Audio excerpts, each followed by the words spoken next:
Hi everybody, welcome back to the Claremont Classic Garage. We're back in the boneyard, we're back at the 67 LTD. We're going to get more stuff off of it today. Let's get to work. The first thing I've done is I'm dropping the exhaust out of this. It's a complete dual exhaust system, factory style, front to back. So I've got it undone from the engine. It comes out easy because somebody's already taken the rear end from the car. So it's undone at the engine. On the passenger side, the studs actually came out of the manifold. On the left side, I broke them both, but that's no big deal. At least the pipes aren't hurt. So I've got to kind of jiggle it down because the one on the other side sort of fits up around the starter and whatnot. We'll get that out of there, and that's our first piece of treasure.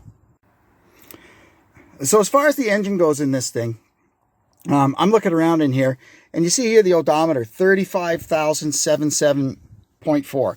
Now, on these cars, they don't have the extra digits, so it's hard to tell if it's been around. But there is a lot of detective work that we can do. The first thing we notice is that the body on this car is in really, really great shape. It's not all rotted out, so that means it has avoided salty Canadian winters for the most part. Another thing we notice is that the steering wheel isn't all beat to hell from people's hands. And most importantly, these cars, when they've got a lot of miles on them, this whole end of the brake pedal, you see that, how those ribs are in there? That gets worn down smooth from people sliding their foot off the brake to get to the gas. So another thing you want to check is the hinges on the left front door. And you can see here, there is zero play in these hinges at all. Those things taken into consideration, I believe this is a proper 35,000 mile car. Even this, the shift linkage is really, really nice and tight. So we're going to go ahead and pull the motor and transmission out of this thing. We'll get it home, get it running, and see what we do with it from there.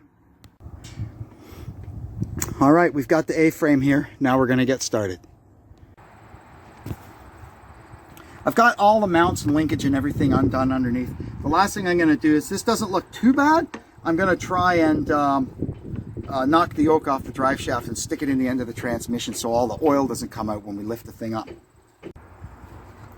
Alrighty, look at that. Here she comes.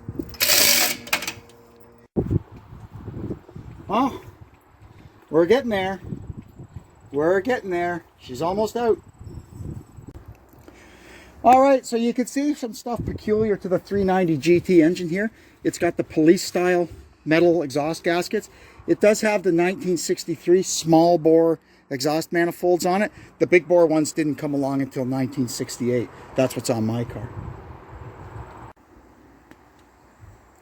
All right, we're all ready to go. Now we're going to start rolling and see if we can get this thing out of here. We got to go, unfortunately, back to the office. It's kind of uphill, but we'll make it. Here's the kind of fun you get to have in the junkyard. The A-frame, all the bloody tires were flat. So I finally had enough common sense. I thought, it's a junkyard. They've probably got a booster pack up in the office. So I went up, and sure enough, they had a booster pack. And lucky for us, it's actually charged. And we're blowing up the tires on this thing. There's not a lot we can do about that other front tire there. I don't know what happened to this, but they put a friggin' tire from a two-wheel cart on it. And it's not doing so well. But if I can get these other tires blown up hard, they should take most of it, and that one shouldn't really even do much. So we're getting a few goodies off this. I got the washer bottle. I got the bell crank for the power brake booster. The booster is junk. Too bad. Now I'm going to grab the all shifter linkage, the ground strap for the engine, and I'm going to see if I can get these big block engine mount brackets off the frame. You can't always, I'm not sure if I can get at the bolts on the backside with the control arm still in there, but we'll have a go at it. And this car, man, it just keeps making me bleed. I'm earning it. Well, that's it on this thing for now. I still got the windshield to think about, but I've got something else cooking on the back burner, so we're going to leave that for now.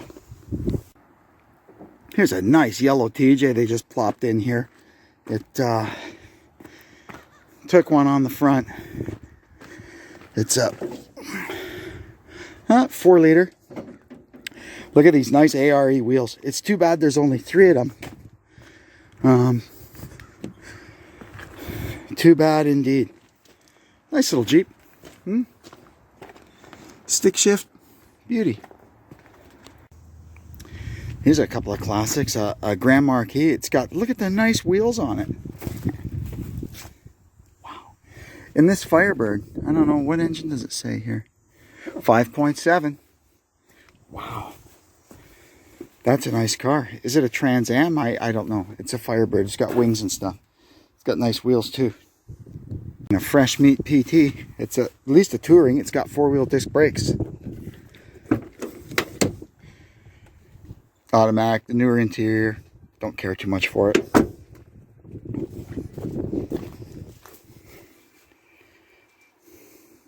Don't ask me what trim it is. Well, here's our haul today. Aside from the engine, transmission, and the exhaust, we actually got that. This has like been a multi-day junkyard event. So we got the engine, transmission, and the exhaust, and that was enough for that day. And then I went back and I got this great little cup holder and storage rack that sits on the floor. Good for the back seat of one of these quad cab trucks or in between the seats of a minivan or something. It just looked too handy to leave it there, and they didn't charge me nothing for it. So it was worth $0, right? There's the big block frame brackets for the motor off the 67 Ford. We'll have to see if we can get this working. These are neat. It doesn't feel like it works. I can't feel the weight shaking it, but this is the old school Ford Pulse type washer pump. We'll see if it works. The thing had a chrome master cylinder lid on it. That was a popular thing back in the day. I got all the shifter linkage.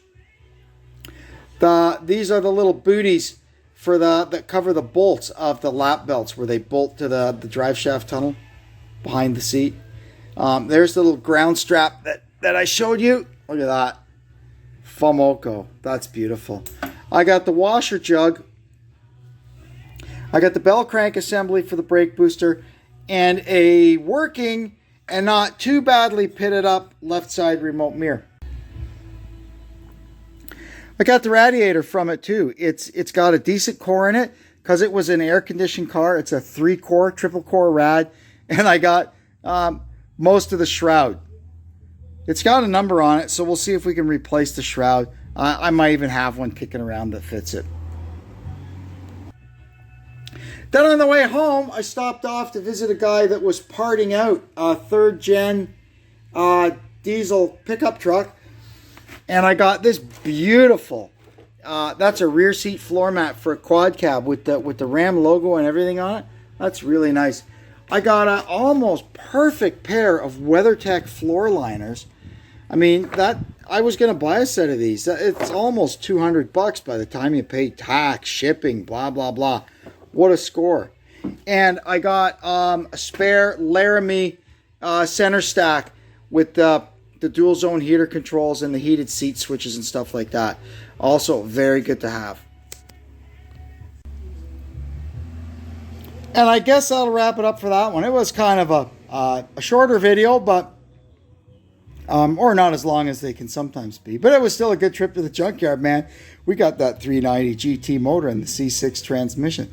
I still kick my ass that I missed out on that rear end. That will haunt me forever. But it is what it is. Like I said, I think I've mentioned this already. What they charge for a rear end drum to drum, it's a lot of money, and it almost borders on what I can buy a knockoff brand new track lock unit for. So, you know what? Worst case scenario, that's what I'll do. I didn't really need to buy a 9-inch rear end drum to drum, but I probably would have been forced to because to get just the center section out of the thing, you got to get the brakes off. And those old Fords are famous for the brake drums just becoming fused onto the axles. I've had in my day some titanic battles getting the rear brake drums off 68 Fords. Anyway, It is what it is. We shall overcome. I'm going to take off now. I got to go in the house. You'll be watching this sometime after, but tonight is the Coke Zero 400 at Daytona on the big speedway, not the silly road course. And it's cutoff night for the Cup Series, so there's going to be a lot of beating and banging, I'm sure, and a lot of wounded egos going home at the end of the night, because I think there's only one spot up for grabs and 4 or 5 guys that are vying for it. Anyway, enough of that. Thanks for tuning in. I hope you'll come back and see us again on the Claremont Classic Garage. And until then, I'm Kevin. So long for now.